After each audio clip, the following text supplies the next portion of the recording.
వీక్షిస్తున్న తెలుగు ప్రేక్షకులందరికీ నమస్కారం. నా పేరు అవినాష్. అయితే ఈ వీడియోలో ఇప్పుడిప్పుడే బ్రేకింగ్ అప్డేట్ అయితే రావడం జరిగింది.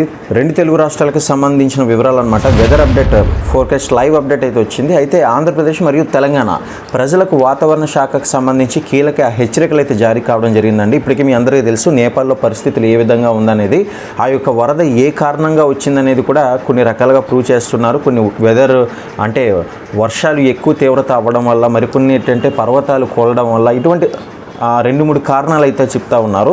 మరి ఎంత భయంకరంగా ఒక ప్రళయం అయితే సృష్టించిందో మనందరికీ తెలిసిందే కదా. ఇక బంగాళాఖాతంలో కొనసాగుతున్న ఉపరితల ఆవర్తన ప్రభావంతో రాబోయే 3 రోజుల పాటు తెలుగు రాష్ట్రాల్లో వర్షాలు అయితే కురిసే అవకాశం ఉంది.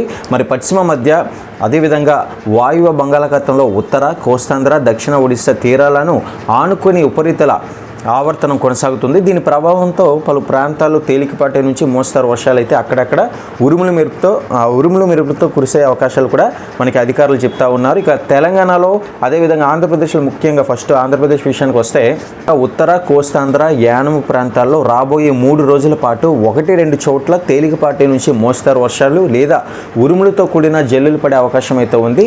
వర్షాల సమయంలో గంటకు 40 నుంచి 50 కిలోమీటర్ల వేగంతో బలమైన ఈదురుగాలులు అయితే వీచే అవకాశం ఉందని వాతావరణ శాఖ యొక్క సందర్భంగా హెచ్చరించింది. దీంతో ప్రజలు బయటకు వెళ్లే సమయంలో వీలైనంత వరకు కూడా అప్రమత్తంగా ఉండాలని కూడా అధికారులు సూచిస్తున్నారు.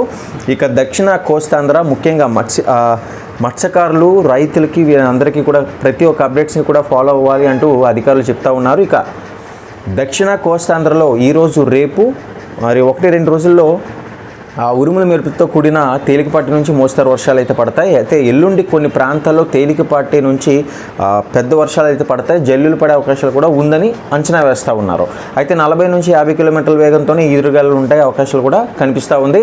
మత్స్యకారులు అప్రమత్తంగా ఉండాలని కూడా ఇక్కడ చెప్తున్నారు. ఇక రాయలసీమలో కూడా రాబోయే 3 రోజుల పాటు కూడా 1-2 ప్రాంతాల్లో తేలికపాటి నుంచి మోస్తరు జల్లులు కురిసే అవకాశం కూడా కనిపిస్తూ ఉంది.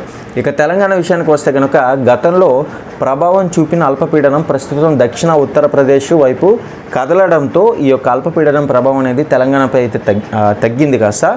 అయితే బంగాళాఖాతంలో కొనసాగుతున్న ఉపరితల ఆవర్తనం, ఋతుపవన ద్రోణి ప్రభావంతో రాబోయే 2 రోజుల పాటు తెలంగాణ పలు జిల్లాల్లో అక్కడక్కడ తేలికపాటి వర్షాలు అయితే పడతాయండి. ప్రస్తుతం ఆంధ్రప్రదేశ్లో ఇందాక చెప్పుకున్నట్లుగా విశాఖపట్నంలో మాత్రం అంతగా వర్షాలు అయితే కనిపించడం లేదు, ఎండలు అయితే కనిపిస్తూ ఉన్నాయి.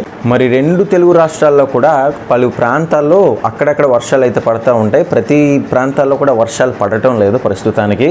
మరి వర్షాకాలం వస్తున్నా కూడా ఈ పరిస్థితి నెలకొంది కాబట్టి మరి తీవ్రత ఎక్కువ అవుతుందా, అంటే వర్షాల ప్రభావం ఎక్కువ అవుతుందా, లేదు అనుకుంటే అసలు ఆ పరిస్థితి ఇలాగే కొనసాగుతుందా అనేది మాత్రం ఇంకా అప్డేట్స్ రాబోతున్నాయి. దానికి సంబంధించిన వివరాలు కూడా ఫాలో అవ్వడానికి ప్రయత్నం చేయండి. మరిన్ని అప్డేట్స్ కోసం సబ్స్క్రైబ్ చేసుకొని వీడియోని లైక్ చేయండి.